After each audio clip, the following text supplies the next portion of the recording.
Why would anyone willingly do this? Anymore. Don't do it!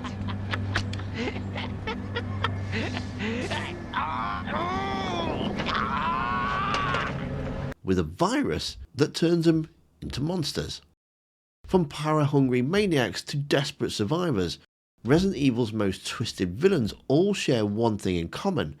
They gambled with their humanity for ultimate power, and paid the ultimate price. Welcome back to the world of survival horror. When it comes down to it, the antagonists of Resident Evil mostly fall into two categories: power versus survival. Antagonists such as Albert Wesker, Alexia Ashford and Derek Simmons injected themselves willingly as part of their thirst for power, viewing mutation as a way to ascend to godlike status. They believed the risks were worth the potential strength, intelligence or immortality, whereas characters like William Birkin and Ricardo Irving injected themselves as a last resort, when their lives were at risk. In their desperation, they ignored the horrific side effects, prioritizing survival over retaining their humanity. There are some outliers in there too, such as Jack Krauser, who sought mutation as a means to further his goals, whether as part of a grander plan or to serve their masters. Krauser willingly embraced the Las Plagas to become a better soldier and prove his worth. In cases like Neil Fisher or Excelia Gion, manipulated often under the influence of more powerful villains like Wesker. For power-hungry characters, they often overestimate their ability to control the transformation or their ability to handle the power they crave. Their downfall highlights the danger of unchecked ambition. It mirrors real-world obsessions with power, immortality and the lengths that people will go to achieve them. Is to become a god. That right is now mine. Wesker was obsessed with becoming the next step in human evolution. Injecting the prototype virus was his way of achieving physical and intellectual superiority. That's a mouthful. He was quite lucky he maintained his humanity at first. I died once. I will never forget the cold, dark fingers of death reaching out for me. However, even that death was a necessary component of the big picture. The virus that Birkin had created brought me back from the brink of annihilation. When I awoke, hatred became my master. Emergency. The self-destruct I found the system tyrant that has killed been me was dead, activated. All and the facility personnel was just must moments evacuate away from immediately. self-destruction. I did not have time to enjoy my newfound life. I had something I needed to do. But progressively grew more arrogant, culminating in his downfall during Resident Evil 5 when he overdosed on the Ouroboros virus. Born into the Ashford family, Alexia's upbringing fueled her belief that she was part of a superior being.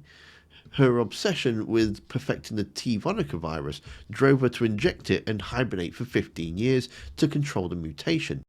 Her calculated transformation allowed her to reach her terrifying power, but her arrogance led to her defeat. With these characters, the idea of someone gambling everything for greatness ties into humanity's obsession with legacy and immortality. Yet this is considered to be the survival aspect of their foolishness. For some characters, the self-injection or transformation is not a choice born from ambition, but a last-ditch effort to survive. These moments are often driven by panic or the fear of death, willing to sacrifice their humanity for survival, raising moral questions about the value of life when stripped of everything that makes us human. These are often tragic, as their decision to survive leads to consequences which are worse than death. Survival is the most primal human instinct, and when cornered, people often make irrational, extreme choices to stay alive. Injecting a virus to become less of a decision and more of an act of instinctual self-preservation. Take William Birkin, for example. After being mortally wounded by Umbrella forces, Birkin injected himself with the G-virus to stay alive and take revenge.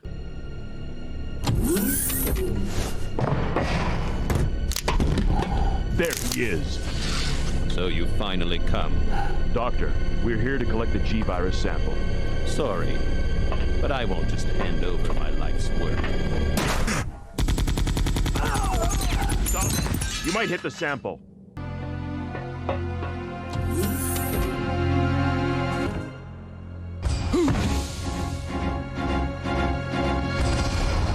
And although the G-virus saved him, it progressively mutated him into a monstrous abomination, ultimately robbing him of his humanity.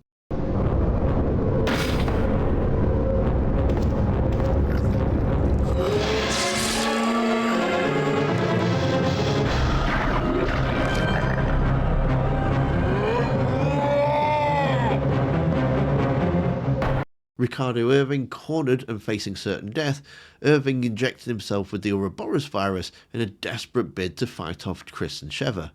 While survival seems like the logical choice, the outcomes of these decisions often lead to horrific consequences. Becoming a mindless or grotesque monster stripped them of their very humanity that they sought to preserve. While the power-hungry characters clearly looked towards the future, those doing it out of survival didn't consider the long-term consequences. Surviving in the moment often led to greater suffering later on. So I've got a question for you. What would drive you to inject a deadly Resident Evil virus into your body? Would it be an insatiable desire for power or a desperate need to survive? Would you bet everything on ambition, or knowing that you could mutate, would you take the risk and cling to life at any cost? Let me know down in the comments. And was killing Wesker the greatest mistake that Resident Evil has ever made? Well, to find out, you'll need to check out the video that's on screen now. Thanks for watching. Don't forget to hit that like button, and I'll see you survivors next time.